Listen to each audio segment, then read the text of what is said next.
তো আজ আমরা হঠাৎ পয়লা বৈশাখের দিন কাদা কেন খেলছি, হ্যাঁ সবই বলবো এই ভিডিওতে, তো ভিডিওতে একদমই মিস করবে না। তো হ্যালো বন্ধুরা, আমি আশিস চলে আসলাম আবার একটা নতুন ভিডিও নিয়ে। তার আগে তোমাদের সবাইকে জানাই শুভ নববর্ষ। জানি ইদানিং ভিডিওগুলো খুব দেরি করে আসছে, কারণ আমি কাজে ব্যস্ত থাকার কারণে ঠিকঠাক ভিডিও আপলোড করতে পারছি না। তো যাই হোক, ভরা দুপুরবেলা আমাদের পাড়ায় কিছু ছেলেরা আমাদেরকে তুলে নিয়ে আসলো কাদা মাখানোর জন্য। আর এইদিকে তোমরাও দেখতে পাচ্ছ আমাকে শুয়ে ফেলে কিভাবে কাদা মাখাচ্ছে।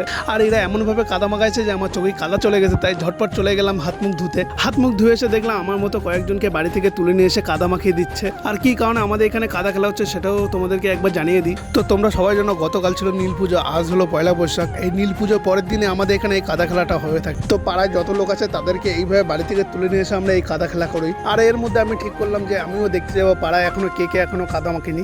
তাই পাড়ায় কিছু ভাইদের নিয়ে আমিও বেরিয়ে পড়লাম পাড়া ঘুরতে।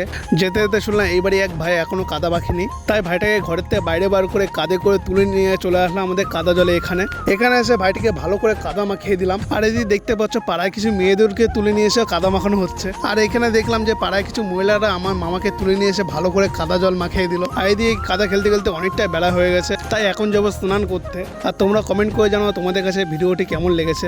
যদি ভিডিওটি ভালো লাগে তাহলে অবশ্যই চ্যানেলটি সাবস্ক্রাইব করে আমাকে ফলো করে নেবে।